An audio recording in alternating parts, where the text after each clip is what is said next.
ជំរាបសួរណាមីងជំរាបសួរណាមីងមានឈ្មោះអីហើយមានបច្ចុប្បន្នប្រហែលហើយនៅទីនេះគេហៅភូមិអីស្រុកអីខេត្តអីខ្ញុំឈ្មោះហងជួនបច្ចុប្បន្ន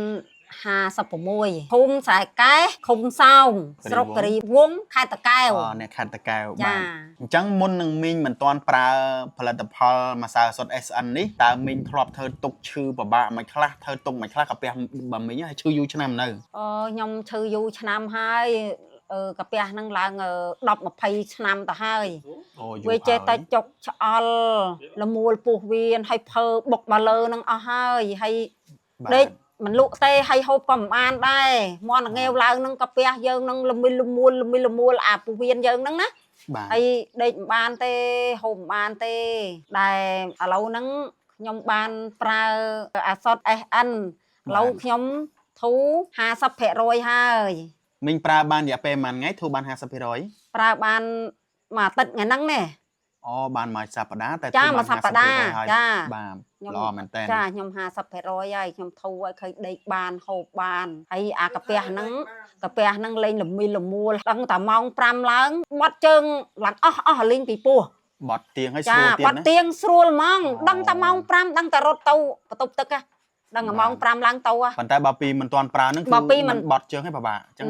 ពីមិនទាន់ជើង0x 2ថ្ងៃអីហ្នឹងហើយមកអាចមកក្តៀនដូចអាប៉ែអាប៉ក់ដូចអាចផ្សាយអញ្ចឹងណាបាទអញ្ចឹងបានពិបាកទៅទុកហើយបើសិនជាបើមិនត្រូវហូបអីទៅជារែកបាទក៏មែនអញ្ចឹងណាលាកកាពះធ្ងន់ចាវាលាកធ្ងន់ហើយកាពះខ្ញុំឥឡូវខ្ញុំបានធូរហើយចាឥឡូវណាមីងមានពាក្យពេចន៍អីចង់ផ្ដាំផ្ញើទៅ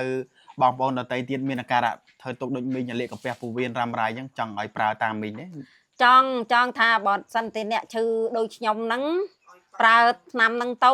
បានធូរដូចខ្ញុំហើយខ្ញុំឈឺខ្លាំងណាស់ខ្ញុំឈឺថាញាក់ដេកមិនបានហូបមិនបានលមីលមួលថាខ្ញុំពិបាកក្នុងខ្លួនតែឥឡូវខ្ញុំប្រើទៅខ្ញុំធូរហើយឥឡូវសូមបងប្អូនណាឈឺកាពះ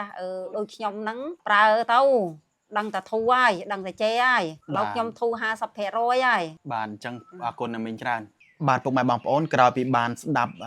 កិច្ចសម្ភាសជាមួយនឹងអ្នកមីងដែលគាត់រស់នៅភូមិស្រែកែស្រុកគិរីវង្សខេត្តតាកែវមានបច្ចុប្បន្ន50ឆ្នាំជាងគាត់នេះក៏មានប្រវត្តិអ្នកស្រុកភូមិដឹងលឺឲ្យគាត់ឈឺបានន័យថា10ឆ្នាំជាងហើយគឺពិបាកមែនទែនគាត់ទៅរកព្យាបាលអស់ច្រើនកន្លែងហើយមិនបានផលប៉ុន្តែគាត់ត្រឹមតែសាកផលិតផលម្សៅសុទ្ធបារាណ SN របស់យើងជាឈុតនេះត្រឹមតែរយៈពេល3ថ្ងៃទៅមួយសប្តាហ៍ទេគាត់មានបញ្ហារលាកកាពះពោះវៀនរ៉ាំរ៉ៃធ្ងន់ធ្ងរមិនមែនចេះតែនិយាយទេដោយសារតែគាត់ធ្លាប់បានទៅពិនិត្យទៅថតជាមួយនឹងពេទ្យទៀតអញ្ចឹងសុទ្ធបារាណ SN របស់យើងសញ្ញាដើមគេរបស់នេះគឺខ្លាំងពូកែក្នុងការព្យាបាលតែម្ដងអាចហ៊ាននិយាយថាវាពូកែតែម្ដងក្នុងរូបមន្តនៃការព្យាបាលជំងឺកាពះពោះវៀននេះជួយសម្រួលទៅដល់បញ្ហាកាពះពោះវៀនតូចធំរបស់យើងបានល្អទៀតអ្វីដែលសំខាន់ហូបត្រឹមតែមួយថ្ងៃទេគឺដឹងតែម្ដងពីប្រសិទ្ធភាពអញ្ចឹងនេះជាកិច្ចសម្ភាសផ្ទាល់ហើយបើសិនជាពុកម៉ែបងប្អូនមានបញ្ហាទាំងអស់នេះអាចតំណងឬក៏ប្រឹក្សាយោបល់តាមរយៈលេខនៅក្នុងវីដេអូនេះជាមួយនឹងក្រុមការងាររបស់យើងដើម្បីប្រឹក្សាយោបល់ជូនពុកម៉ែបងប្អូនហើយយើងក៏កំពុងតែមានប្រូម៉ូសិនពិសេសផងដែរសម្រាប់ការបញ្ចុះតម្លៃពិសេសជូនពុកម៉ែបងប្អូនបាទសូមអរគុណ